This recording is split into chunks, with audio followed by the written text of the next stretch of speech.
자료 한번 보겠습니다. 오늘은 에서와 야곱, 붉은 죽과 상급이라는 주제를 가지고 하나님의 교사들 28번째 이삭의 아들이라고 하는 에서와 야곱에 대해서 같이 공부해 보도록 하겠습니다.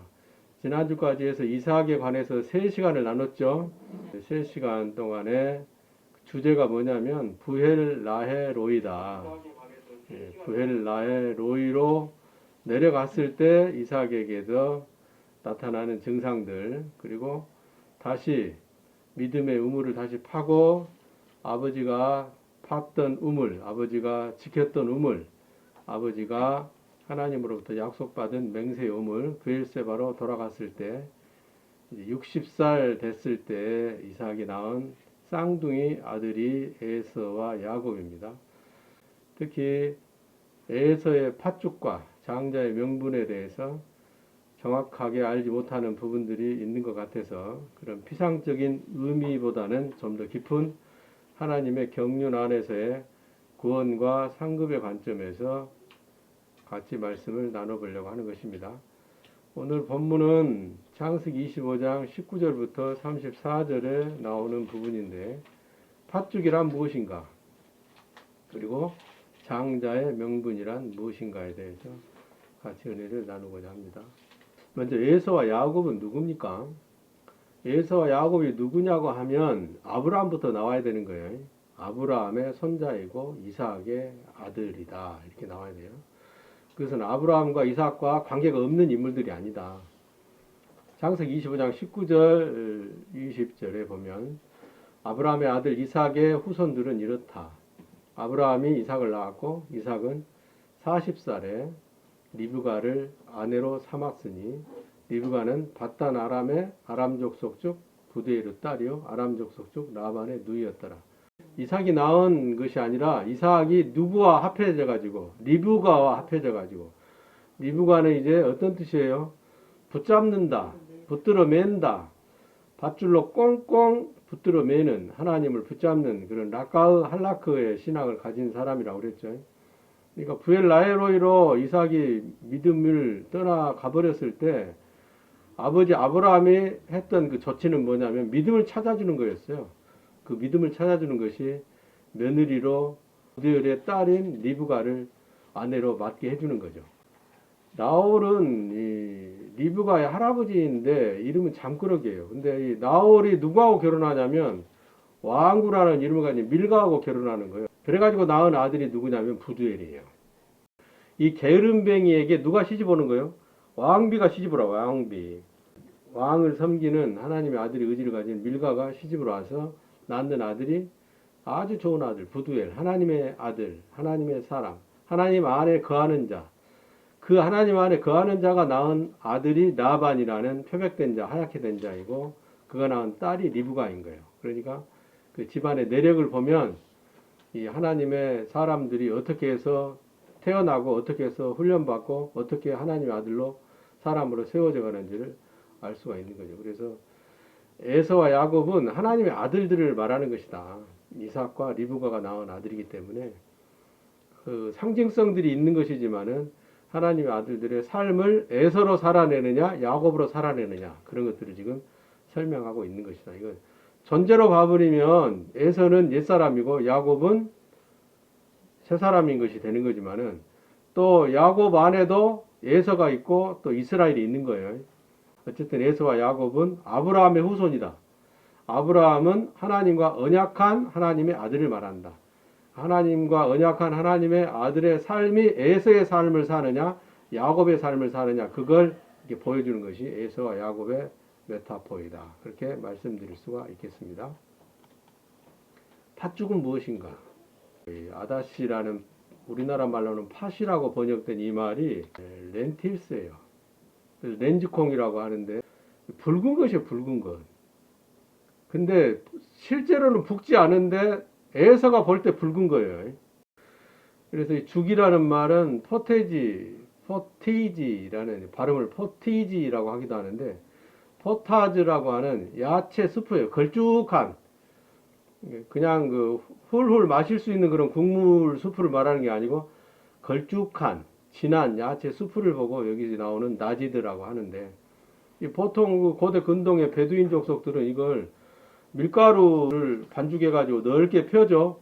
펴가지고 이제 불에 구워가지고 그걸 찢어서 찍어 먹는 딸기잼 비슷하게 이렇게 걸쭉해진 그런 스프가 죽이라는 단어예요. 나지드라는 단어인데, 창세기 25장 30절에 가서 보면은 에서가 그 붉은 것을 나에게 주어서 내가 먹게 하라 그렇게 얘기를 합니다.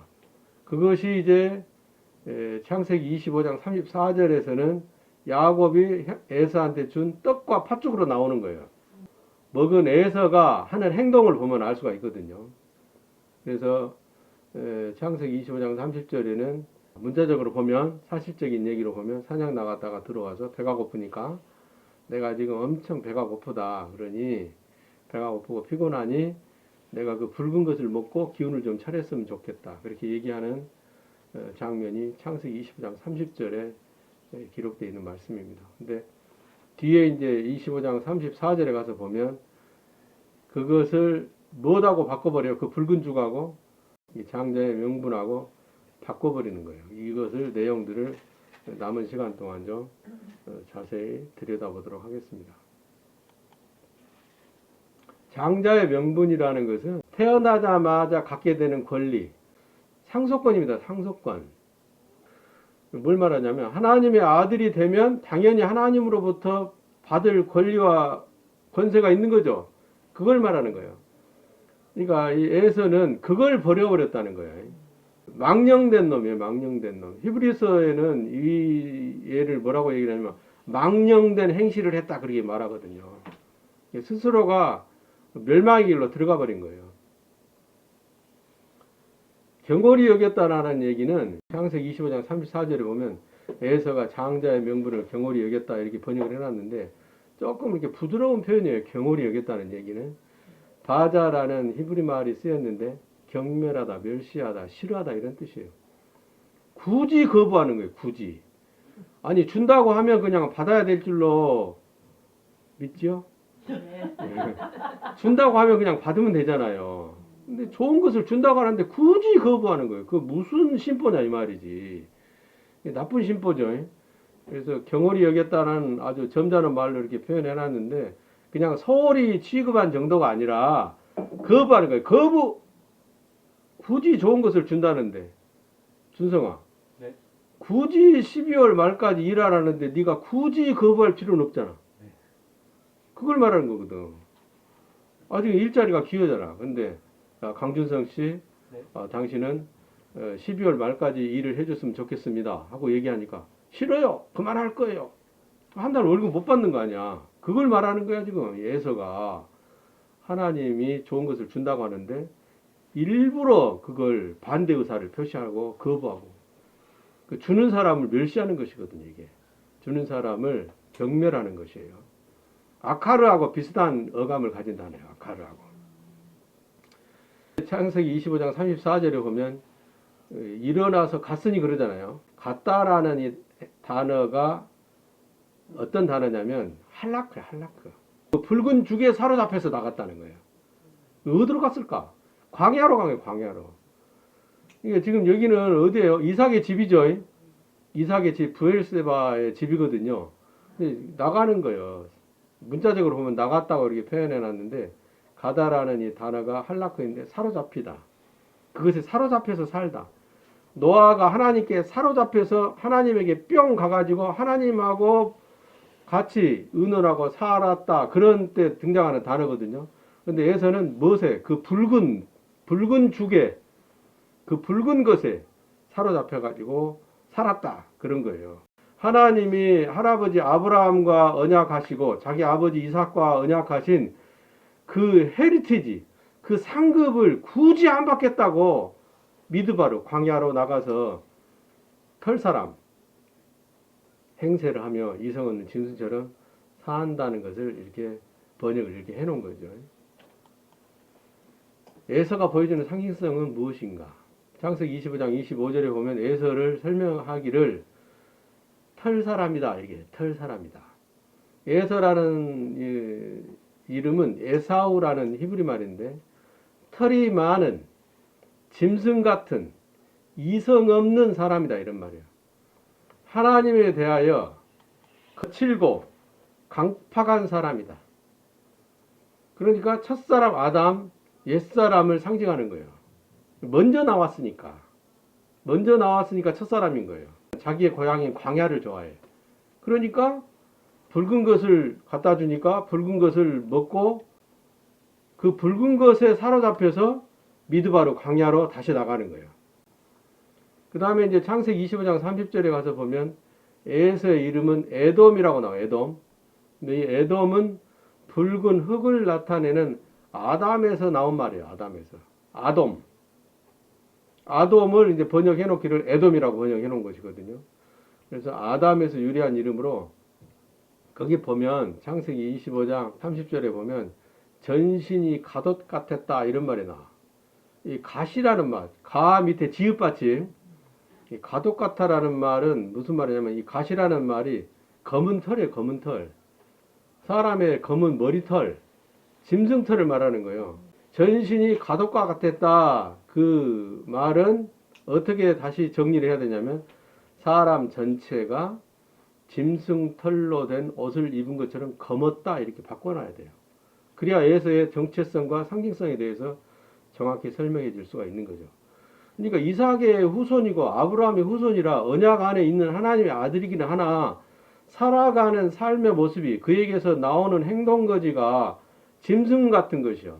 하나님의 말씀에 약속된 상급을 경홀히 여기고 만홀히 여기고 멸시하고 나는 그거하고는 상관없이 내 뜻대로 살아갈 거야.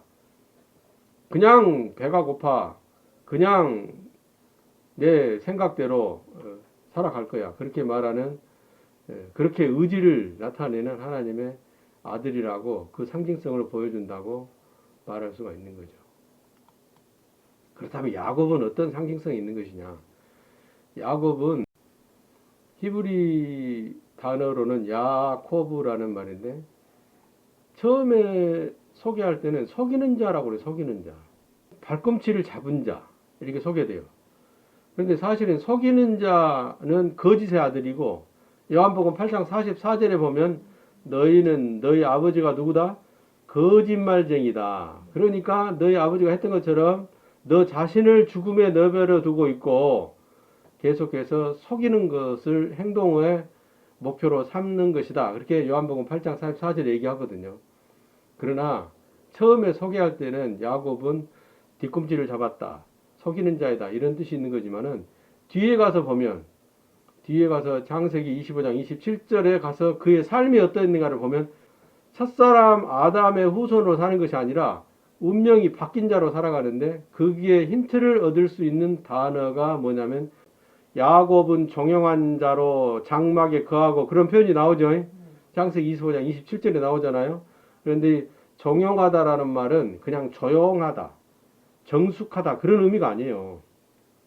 히브리 말로 탐이라는 이 히브리 말은 영어로 말하면 퍼펙트다. 퍼펙트. 완전히 다릅니다. 그리고 순결하다, 더럽히지 않은 그런 뜻을 가지고 있어요. 그리고 업라이트, 곧고 정직한 그런 뜻이에요. 저는 야곱은 정형한 사람인 거로 장막에 거하여 그러니까 엄마하고 같이 빨래나 도와주고 요리 실습이나 하고 그런 걸로 사람들이 상상을 한단 말이에요. 전혀 관계없는 하나님의 경륜의 의미에서 보면 전혀 관계없는 사람으로 야곱을 착각하게 해놨단 말이에요. 그래서 정형하다라는 이 말은 바꿔줘야 된다. 저는 완전한 사람이므로 하나님의 집으로서 똑바르고 올바른 의인으로서의 삶을 살았다. 이렇게 얘기를 해야 된다는 거예요. 그래서 예서는 상징하는 것이 이성 없는 자기 뜻대로 하나님의 말씀과는 무관하게 살아가는 사람을 얘기하는 것이고 야곱은 태어날 때는 뭘로 태어났으나 속이는 자, 거짓의 아들로 태어났으나 운명을 하나님의 아들로 바꾼 자의 삶을 살아내는 하나님의 순종하는 아들들을 보고 야곱이라고 할 수가 있다. 그렇다면 에서가 버린 장자의 명분이 무엇이고 야곱이 붙잡은 하나님의 언약은 무엇인가? 에서는 창조주께서 그의 조부 아브라함과 자기 아버지 이삭과 맺은 언약에 의한 유업을 유업에 의한 그 상속 지분을 포기해버린 거예요. 무엇에 잡혀가지고? 붉은 것에 잡혀가지고. 붉은 것이라는 것은 이사야서 1장 15절에 보면 너희 손에 뭐가 가득함이라? 피가 가득함이라. 피는 붉은 것이고 붉은 것은 죄를 상징하거든요. 생명은 뭘 상징하냐면 그린 색깔을 상징해. 그린, 녹색, 푸른 색깔이 생명을 상징하는 거지. 그러니까 우리는 뭘 먹어라? 풀을 먹어라. 푸른 채소를 먹어라. 그렇게 말씀하신 거예요. 비록 태어날 때는 거짓의 아비를 둔 죄인으로 태어났으나 아브라함의 언약에 믿음으로 참여한 하나님의 아들 중에 가장 뛰어난 아들이에요. 그러니까 열매가 뭘로 맺히는 거죠? 12아들로 열매가 맺히는 거예요. 계시록에 가서 보면 12과실 실과를 맺힌다 그러죠. 그러니까 여름에 맺히는 과실이 있고 봄에 맺히는 과실이 있고 가을에 맺히는 과실이 있고 겨울에 맺히는 과실이 있는 게 아니고 달마다 열매를 맺는 거예요. 달마다. 그것이 12과실이. 12아들이 상징하는 그거거든요. 매일매일 항상 사는 삶 속에서 하나님이 언약하신 그 약속의 열매를 상급의 열매를 맺는 아들이 야곱인 거예요. 이름이 이제 나중에 이스라엘로 바뀌기는 하지만은 그러므로 우리는 에서와 야곱을 통해서 약속은 다 개방되어 있어요. 그 말씀이 내 속으로 들어와서 내 안에서 나의 삶을 분석하는 도구가 되기를 축원을 드리는 바입니다. 그래서 에서는 나에게 어떤 의미가 있는가? 야곱은 어떤 의미가 있는가?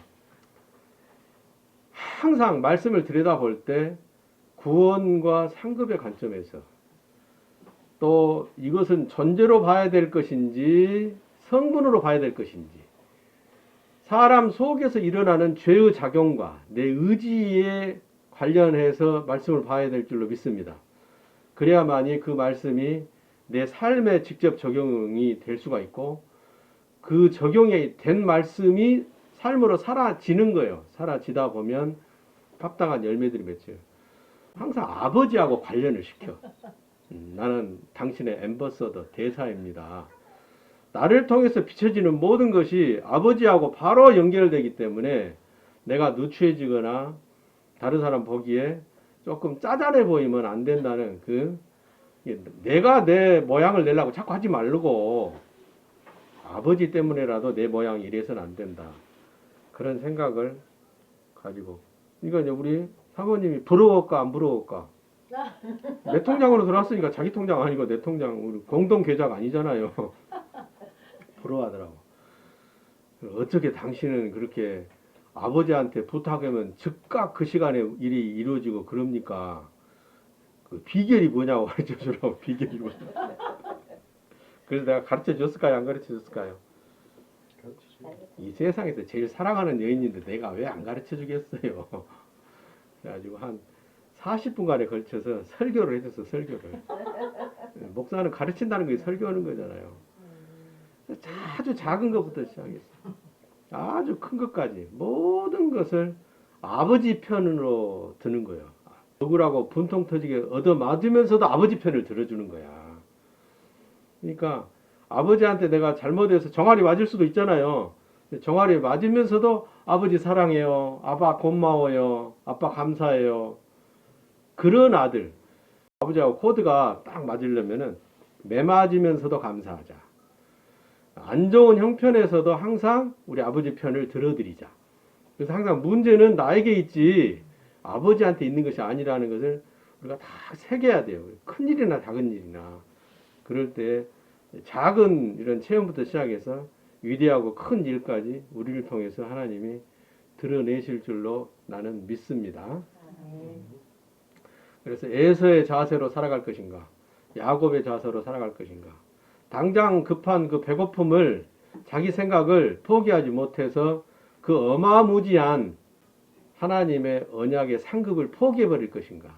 조금 힘들고 어려울지라도 지금은 내가 좀 비굴해 보이고 지금은 좀 내가 가서 섬겨야 되고 힘들지만은 그 뒤에 따라오는 그 심은 것에 상응하는 그 상급을 야곱은 바라봤다는 거예요.